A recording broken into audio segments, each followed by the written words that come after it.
רוצה לספר על שכונה מאוד מאוד ייחודית בכפר שלם.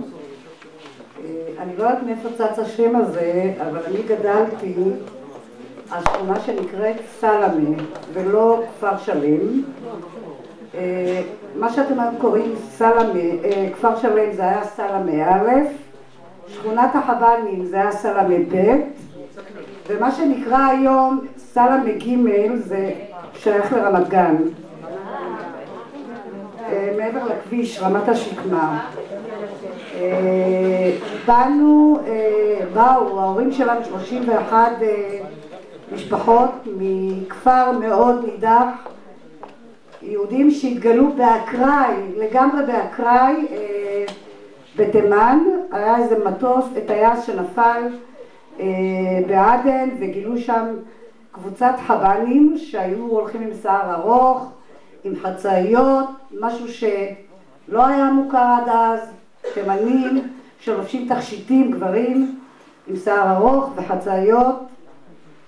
בשנת 47 העלו אותם ארצה, העלו אותם לסלמה ב', מה שנקרא, שהיום זה יושב על התוואי של כביש הטייסים דרך לוד ששת הימים.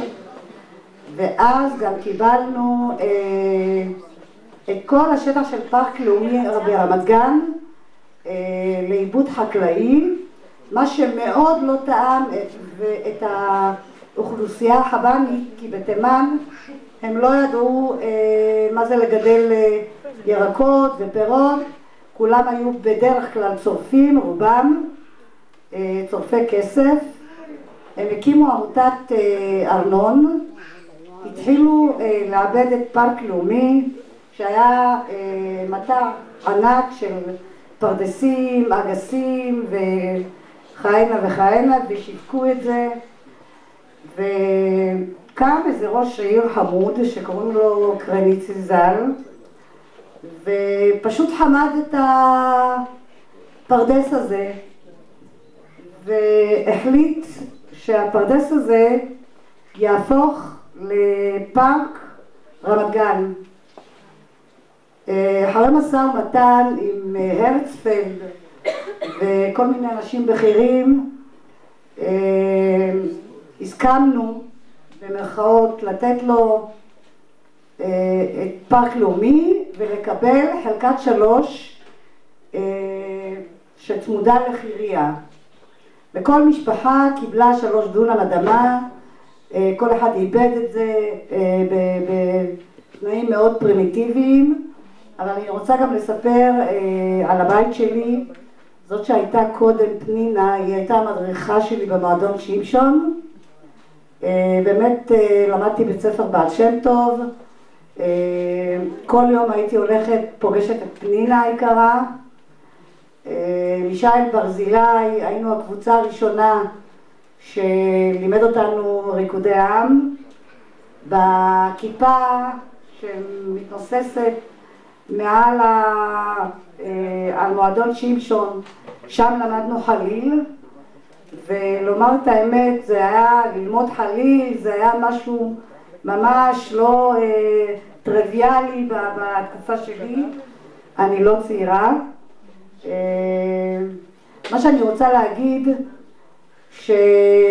שלפני 50 שנה, כאשר הייתי בת 6, משה דיין פשוט עשה חפירות, ובאמת באמת בסמוך לבית שלי, ורוקן שם את כל העתיקות. הנה ההיסטוריון אומר כן, כי זה דבר ידוע וגלוי.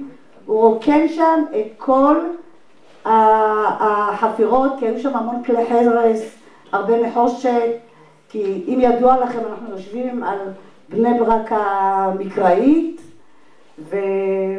ומשה דיין פשוט חמס את העתיקות האלה. חמד וחמס, הוא חמס וחמד, חמס. חמס בלשון המעטה זה חמס. ומה שאני רוצה לספר, כאשר הייתי בת 10, הגיעו אלינו, וזה הסוף, הגיעו אלינו קבוצה של ערבים בלבוש ערבי, ופנו לסבי זיכרונו לברכה, אני גרה בבית שלו, והם ביקשו רשות לשבור את הקירות. סבי אמר להם למה? הוא אמר, אחד הערבים אמר שיש שם, הם החביאו, לפני שהם ברחו, הם החביאו זהב בתוך הקירות. אז מה דואג? לפני שמפנים אותי, אני עושה תנאי עם חלמיש, שאת ההריסות אני עושה, כי אני חייבת למצוא את הזהב שנמצא שם. תודה רבה.